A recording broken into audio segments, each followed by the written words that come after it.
Ceann Corla, firstly, thank you for your own words of leadership in relation to this, which I wholeheartedly endorse.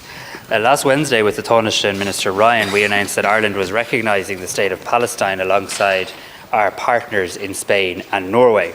Today, the government gave formal effect to that decision, and now Ireland has formally recognised the state of Palestine. Colleagues in Madrid and Oslo have also taken the same step. This decision fulfills our commitment in the programme for government to do so when the time was right. We have said many times that our goal was to offer recognition as part of a process that could lead to peace on the basis of a two-state solution. As the House knows, unfortunately, 3 decades on from the Oslo process, we are perhaps further than ever from a just, sustainable and comprehensive peace settlement, one that can bring peace and security to the people of Palestine, to the people of Israel and to the people of the wider region. In these circumstances, it would not have been right to withhold our recognition when we were convinced that it was the right thing to do. It was not unreasonable to ask, if not now, then when? Today is a historic day, but it takes place in the most sombre of circumstances as we witness a humanitarian catastrophe continuing to unfold in Gaza and in Rafah. We see children starving. We see children going to bed not knowing if they will wake up.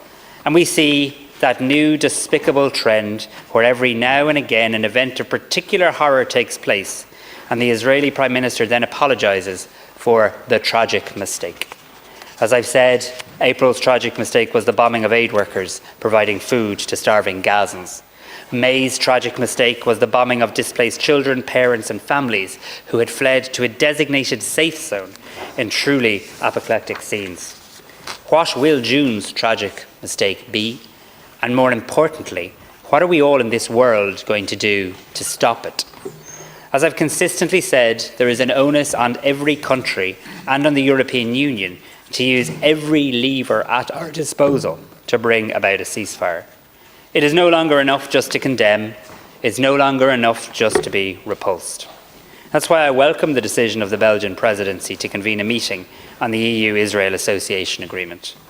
The human rights clauses in that agreement are and must be meaningful, and when they're not being adhered to, that too must have consequences.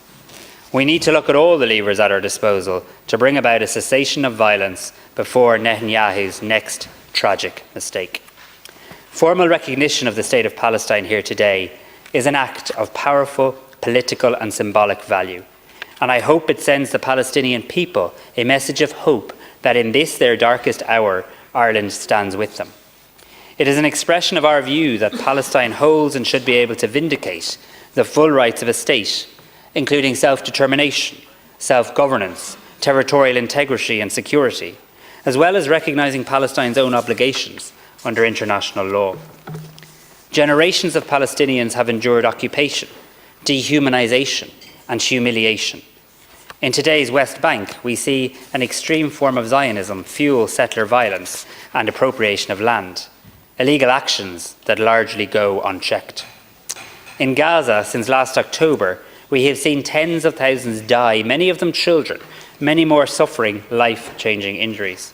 We've seen schools, hospitals, cultural institutions, religious buildings reduced to rubble, vital civilian infrastructure destroyed, millions turned onto the road, dislocated from place to place in search of safety. The very least we can do is let them know their suffering is not going unnoticed and that it will be acted upon. Last week I said that recognition is a message to those in Palestine who advocate and work for a future of peace and democracy, that we fully respect your aspirations to be living freely in your own country, in control of your own affairs, under your own leadership. I said that moving in lockstep with our European colleagues, we sought to be bearers of hope. We wanted to reaffirm our belief that peace is possible, that justice is achievable, and that recognition of both states, Palestine and Israel, is the only cornerstone upon which that peace must be built. You cannot have a two-state solution without two states. We have long recognised the state of Israel and its right to exist in peace and security within internationally agreed borders. Today we say we equally recognise the state of Palestine and its right to exist within internationally agreed borders. When I spoke to President Abbas last Wednesday, He thanked Ireland, Spain and Norway for our leadership in recognising the State of Palestine, and he praised our decision as one of a beacon of hope to the Palestinian people. But our historic decision is not just about hope and symbolism, notwithstanding their importance. For me, recognition also serves three fundamental purposes. Firstly, it is our view that it is time Palestine takes its place among the free nations of the world, that it can pursue self-determination, self-governance, fulfil its obligation and avail of its rights under the UN Charter, and that it might have territorial integrity and sovereignty. Secondly, it expresses our belief that Israelis and Palestinians alike have an equal right to self-determination, safety, security and dignity, that no child, no matter their nation, is worth any less than another. Thirdly, it cements our fundamental conviction that the only just solution to the Israeli-Palestinian generation-long conflict is a two-state solution. Ireland, Spain and Norway are not alone in our recognition of Palestine. 3/4 of UN member states already do. The two-state solution is not a new idea. It has long been endorsed by the vast majority of nations, including through several UN Security Council resolutions. Palestine has long been seeking to take its rightful place among the free nations of the world, and has already joined international organisations such as UNESCO and the International Criminal Court. The free countries of the world agree. 143 of them voted earlier this month in the General Assembly for full UN membership for Palestine. Ceann Comhairle, the ever-increasing number of illegal settlements and displacements of Palestinians have left the viability of the Palestinian state hanging by a thread. If countries do not now take this formal step to recognise Palestine, I fear there may not be the opportunity in the future. Now is the time to act. The 1967 borders have slowly been eaten away, and this cannot continue. Recognition says to young Palestinian people growing up in Gaza and the West Bank or in refugee camps around the region that there is a viable political path to achieve your dream of a Palestinian state, that there are people of goodwill in Ireland and elsewhere who will stand with you and work with you shoulder to shoulder to get there. We want to encourage and reward those who want to walk the political path, however difficult the journey. We on this island know how vital that support can be. The current government of Israel, the most right-wing in its history, has said that it will never accept a Palestinian state. The Israeli government have been strongly critical of our decision. It has wrongly sought to portray it as a reward for terrorism and a boost for Hamas. This could not be further from the truth. We have been clear, time and time again, that we utterly reject Hamas and all that it stands for. As I said last week, Hamas can bring nothing but pain and suffering to the people of Israel and the people of Palestine. I'm disappointed by how Israel has decided to conduct its interactions with ambassadors of Ireland, Norway and Spain following our decision. Mutual diplomatic respect is something that we should always aim to uphold. I want to, on the record of the Dáil, praise Ambassador Sonia McGuinness and her colleagues for their dignity and their professionalism with which they conducted themselves, and I want to thank her for the way in which she conducted herself in representing the views of Ireland and the Irish people. Lines of communication must be kept open if we're able to explain and understand decisions. That's why I welcomed the recent opportunity to speak directly to President Herzog. Pursuing a peace based on shared fundamental values as enshrined in the UN Charter, it is the ultimate way in which we defeat Hamas.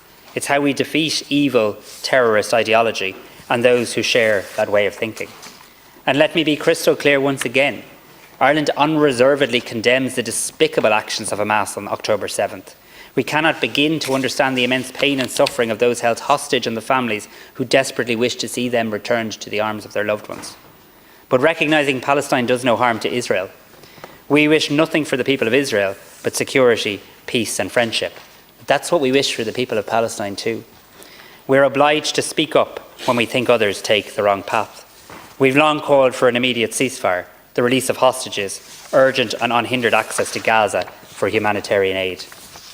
On Friday, the International Court of Justice said that Israel must immediately halt its military offensive in the Rafah governorate, which may inflict on the Palestinian group in Gaza's conditions of life that could bring about the physical destruction in whole or in part. The situation could not be more grave. The stakes could not be any higher. The ICJ's orders are legally binding. Israel must immediately comply. Ceann Comhairle, we're not naive. We know that recognition of Palestine alone will not resolve the conflict between Israel and Palestine, but it can make a real and meaningful contribution. We must be on the right side of history. It is a single step in a long and difficult path, a path Ireland is ready to walk with the people of Palestine, towards a future where there are two states, Israel and Palestine, living side by side in peace and security together. We want to see Israel and Palestine both take their rightful place on the world stage as equals. We want Israelis and Palestinians to know that there can be an end to this conflict, that peace is possible. We know that most Israeli people and Palestinian people want their children to be able to live in peace and security. And for all of this to happen, the fighting, the killing, the barbaric actions need to stop. So I want to conclude today by reiterating my statement from last week to the people of Palestine. In the West Bank, in Gaza, in refugee camps, in Ireland, those who join us in the Dáil today, around the world, we here in Ireland, we see you, we recognise you, we respect you, and today Ireland formally recognises the state of Palestine. Gur Magat. Thank you, Taoiseach.